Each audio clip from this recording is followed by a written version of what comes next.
नमस्कार and welcome to physics analysis YouTube channel. हम यहाँ पे फिजिक्स के कोई भी कंसेप्ट को बहुत ही सिंपल और आसान तरीके से समझ सकते हैं ताकि आप बिना लिखे सिर्फ देख के ही आप कॉन्सेप्ट क्लियर हो सके। तो चलिए फटाफट से शुरू करते हैं। प्रोडक्ट ऑफ टू वेक्टर्स, आज की टॉपिक है प्रोडक्ट ऑफ टू वेक्टर, जो कि है स्केलर प्रोडक्ट जो कि डॉट प्रोडक्ट बोला जाता है, क्रॉस प्रोडक्ट जो कि हमको वेक्टर प्रोडक्ट बोला जाता है। तो स्केलर प्रोडक्ट क्या है? स्केलर प्रोडक्ट है तो स्केलर प्रोडक्ट है ए डॉट बी जहाँ पे हम दो वेक्टर का मैग्नीट्यूड निकाल के उसका एंगल कॉस पे अप्लाई करके हम ए डॉट बी निकालते हैं। ये फार्मूला आपको याद रखना है, ये बहुत ही इंपॉर्टेंट फार्मूला है और इसको ये सभी एग्जाम में आ चुका है। जैसे कि आपका OUAT हो गया, OJE हो गया, इनमें कॉमन है, लेकिन नीट और जेई में इसका एप्लीकेशन पूछता है। तो आपको इस फार्मूले को याद रखना बहुत ही ज़रूरी है। तो स्केलर बाद में हम इसका फिजिकल मीनिंग क्या है, इसका रियल लाइफ में इसका अर्थ क्या है, इसको समझेंगे, ठीक है। ए डॉट बी का अर्थ। तो चलिए फिर से हम डिस्कशन करते हैं हमारा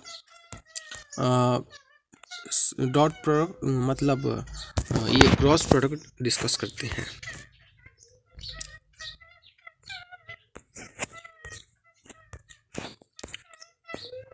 तो चलिए ये प्रूफ ओके। तो हम पहले मतलब क्रॉस प्रोडक्ट डिस्कस करने से पहले हम इसका प्रूफ देख लेते हैं।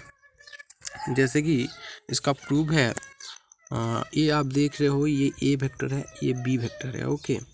तो ए डॉट बी कर दिया, ए डॉट बी को मतलब ये जो बी डॉट ए कर दिया, बी डॉट ए को मैग्नीट्यूड ऑफ बी और मैग्नीट्यूड ऑफ ए निकाल दिया, cos theta equal minus theta निकाल दिया।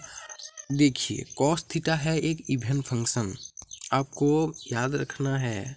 कॉस थीटा क्या है? इवन फंक्शन है, इवन फंक्शन है। और इसका अर्थ है अगर थीटा पे आप अगर माइनस थीटा पुट करोगे तो साइन चेंज नहीं होगा। तो आपको ये याद रखना है। सो ये मतलब मैग्नीट्यूड जो है इसको सिर्फ उल्टा किया कर दिया है। ए मैग्नीट्यूड, बी मैग्नीट्यूड और कॉस थीटा को कॉस थीटा ही रखा गया है। सो ए डॉट बी आपका प्रूफ हो गया है। यहाँ पे आप इस तरीके से आप प्रूफ कर सकते हैं इसको। तो चलिए हम इसका ज्योमेट्रिकल इंटरप्रिटेशन के बारे में जानते हैं। तो scalar product of two vector का अर्थ है एक वेक्टर और दूसरा वेक्टर का प्रोजेक्शन। एक वेक्टर है और दूसरा वेक्टर है, दूसरा वेक्टर को अगर आप किसी भी डायरेक्शन में फेंकोगे, किसके अलोंग में, यदि ए वेक्टर के अलोंग में, तो उसको हम बोलेंगे A dot product of B बोलेंगे। जैसे कि ए डॉट बी है, तो यहाँ पे देखिए, यहाँ पे साफ साफ लिखा है ए डॉट बी, यहाँ पे है ए डॉट बी है। तो ए का अर्थ है लेंथ ऑफ ए, मतलब सिंपली ये लेंथ ऑफ ए हो गया। ये जो आप देख रहे हैं ओ ए दिया गया है, ओ ए हो गया length of A. Projection of B along A, ये देखिए ये ओरिजिन से बी को फेंका गया है उस तरफ, किस तरफ, इस तरफ फेंका गया है, जो कि हमारा प्रोजेक्शन ऑफ बी अलोंग ए का डायरेक्शन यहाँ पे है, तो इस डायरेक्शन में हम फेंकेंगे बी को, तो हम उसको बोलेंगे प्रोजेक्शन ऑफ बी अलोंग ए। आशा करता हूँ कि आपको ये कंसेप्ट क्लियर हो गया है कि डॉट प्रोडक्ट क्या है, उसका फिजिकल मीनिंग क्या है, रियल लाइफ में कैसे इसका रियल लाइफ में एनालिसिस क्या है। इसका रियल लाइफ में एनालिसिस ये है भाई कि जब इसका अर्थ है ए डॉट बी का अर्थ है length of A into projection of B along A. अगर बी डॉट ए दिया होगा तो क्या होगा, length of B and projection of A along B होगा। उल्टा कर देना बहुत ही आसान तरीके से, ठीक है। तो चलिए कुछ यूजफुल रिजल्ट देखते हैं डॉट प्रोडक्ट के बारे में। जैसे कि यूनिट वेक्टर, मैंने आपको पहले भी बताया है कि यूनिट वेक्टर का वैल्यू कितना होता है, 1 होता है। कितना होता है वैल्यू? 1 होता है यूनिट वेक्टर का, इसका वैल्यू 1 होता है, ओके। तो आई डॉट आई अर्थ क्या है? आई का वैल्यू हो गया 1, आई का वैल्यू हो गया 1 कॉस 0 डिग्री। अगर कॉस 0 डिग्री है, 0 डिग्री ही होगा, क्योंकि ये देखिए ये आई वेक्टर है, उसके ऊपर और एक आई वेक्टर है। जैसे कि मैं आपको समझाता हूँ, ये आई वेक्टर है, इस वेक्टर को इस वेक्टर से मतलब डॉट प्रोडक्ट करना, मतलब इसके एंगल कितना है यहाँ पे थीटा इक्वल टू 0 डिग्री है। हम जानते हैं a dot B is equal to A B cos theta, तो थीटा अगर 0 हो गया कॉस थीटा कितना हुआ 1 हो गया, तो i डॉट आई हो गया 1। उसी तरीके से j डॉट जे हो गया 1 और k डॉट के हो गया 1। लेकिन i और j को अगर आप डॉट प्रोडक्ट करोगे क्या करोगे, अगर आप i डॉट जे करोगे तो i वेक्टर हो गया, ये i वेक्टर है, ये क्या है ये j वेक्टर है, इसके एंगल कितना है 90 डिग्री है, और ये हो गया हमारा क्या k वेक्टर। ओके, तो 90 डिग्री हो गया कि नहीं।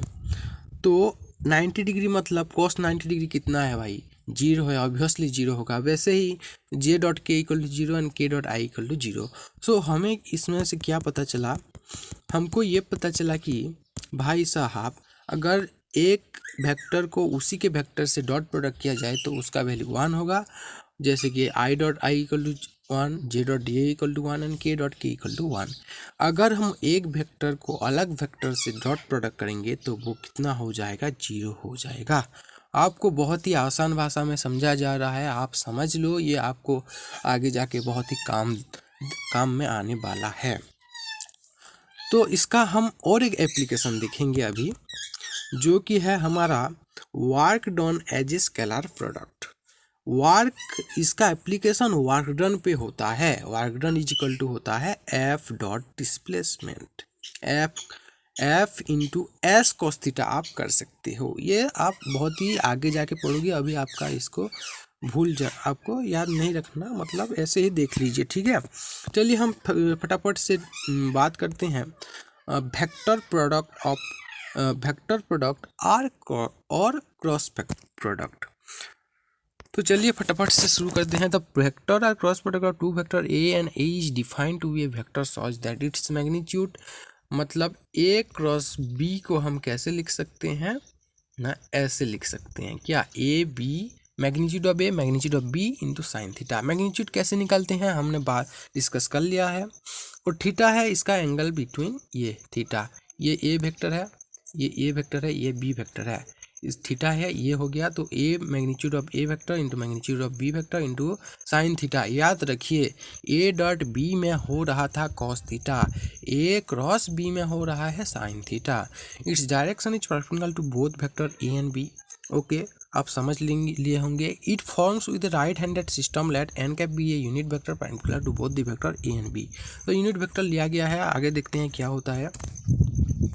तो a cross b is equal to, जैसे कि दिया गया है हमारा यूनिट वेक्टर को, एक यूनिट वेक्टर को यहाँ पे इंट्रोड्यूस किया गया है। यूनिट वेक्टर का अर्थ क्या है, इसका वैल्यू होता है 1 होता है, आपको पता है। तो आप अगर मल्टीप्लाई करेंगे तो कुछ भी फर्क पड़ने वाला नहीं है। चलिए जानते हैं, अगर एक वेक्टर को अपने ही वेक्टर के साथ अगर क्रॉस प्रोडक्ट किया जाए तो क्या रिजल्ट आएगा। तो यहाँ पे जान लीजिए थीटा इज इक्वल टू कितना है 0 डिग्री है, साइन 0 डिग्री कितना होता है, साइन 0 डिग्री कितना होता है भाई, साइन 0 डिग्री होता है 0। इसका अर्थ है एक वेक्टर को अगर हम उसके ही वेक्टर के साथ अगर क्रॉस प्रोडक्ट और वेक्टर प्रोडक्ट करते हैं तो उसका वैल्यू 0 आता है।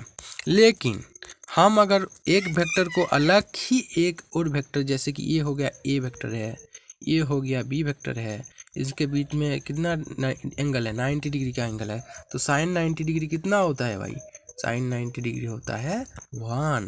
कितना होता है 1। तो हम इसको लिख सकते हैं i dot J is equal to minus J cross I, ये जो वेक्टर है यहाँ पे के कैप निकल के आएगा।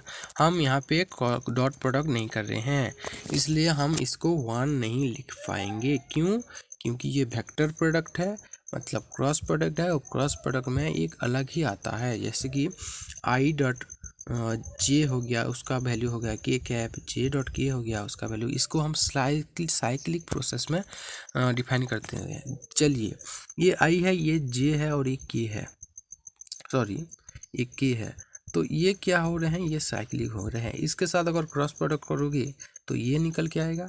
इसके साथ अगर क्रॉस प्रोडक्ट करोगे तो आई निकल के आएगा। अगर उलट हो गया, जैसे कि के क्रॉस आई हो गया, जैसे कि ये आप देख सकते हैं के क्रॉस जे हो गया, तो ये क्या होगा, माइनस आई होगा। पीछे गया तो आई होगा और आगे आगे आते आया तो मतलब पीछे गया तो नेगेटिव होगा और आगे आगे आ गया तो पॉजिटिव होगा। जैसे कि आई क्रॉस के हो गया, that means minus G. Okay, I hope कि आप समझ गए होंगे इसको देखकर। अगर समझ में नहीं आया तो कमेंट कीजिए, मैं आपको और एक वीडियो सेंड कर दूंगा। चलिए, vector product express as a determinant. तो वेक्टर प्रोडक्ट को हम किससे रिप्रेजेंट कर सकते हैं, ये देखिए, ये आई कैप जे कैप के कैप 2 वेक्टर दिया गया है। जैसे कि आप ये देख सकते हैं, ए वेक्टर दिया गया है, ये देखिए ये ए वेक्टर दिया गया है, बी वेक्टर दिया गया है। तो आपको सिंपली ए क्रॉस बी निकालने को बोला होगा अगर, तो आप क्या करेंगे ना, ए क्रॉस बी लिख देना, आई कैप जे कैप के कैप लिख देना, A1 B1 A1, ये जो ए का कंपोनेंट पूरा का पूरा उतार देना और ये B1 B2 बी का कंपोनेंट पूरा का उतार देना, और आपका आंसर निकल जाएगा। मुझे नहीं लगता है कि आपको डिटर्मिनेंट आता है या नहीं आता है। नेक्स्ट वीडियो में आपको मतलब डिटर्मिनेंट मिल जाएगा, डिटर्मिनेंट का वीडियो बहुत ही आसान भाषा में मिल जाएगा। तो इसका फिजिकल इंटरप्रिटेशन हम देखते हैं, मतलब रियल लाइफ में इसका अर्थ क्या है। इसका अर्थ है पैरेललोग्राम। जैसे कि find the area of parallelogram which adjacent side are, ये दिया गया है 2 वेक्टर, और हमको क्या करना है, उसका मतलब एरिया निकलना है। तो पैरेललोग्राम का एरिया का फॉर्मूला होता है ए क्रॉस बी।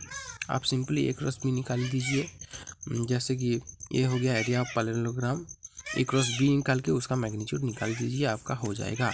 मतलब कि आपको ए क्रॉस बी निकाल देना है। जैसे कि ये फॉर्मूला पुट किया गया है, यहाँ पे ए का कंपोनेंट, इसका कंपोनेंट निकाल गया है 1 -2 और 3 लिया गया है यहाँ पे, और ये बी का कंपोनेंट लिया गया है यहाँ का, और इसको मतलब डिटर्मिनेंट करके ये उसका मैग्नीट्यूड निकाल गया है। जैसे कि 5 का मैग्नीट्यूड 5√2, 10 का मैग्नीट्यूड 10√2, 5 का मैग्नीट्यूड 5√2, 5√6 आ गया है। तो थैंक यू, होप आपको मतलब ये वीडियो अच्छा लगा है। अगर बेसिक क्लियर हो गया तो आप प्लीज़ सब्सक्राइब कीजिए, ऐसे ही और वीडियो के लिए। Thank you.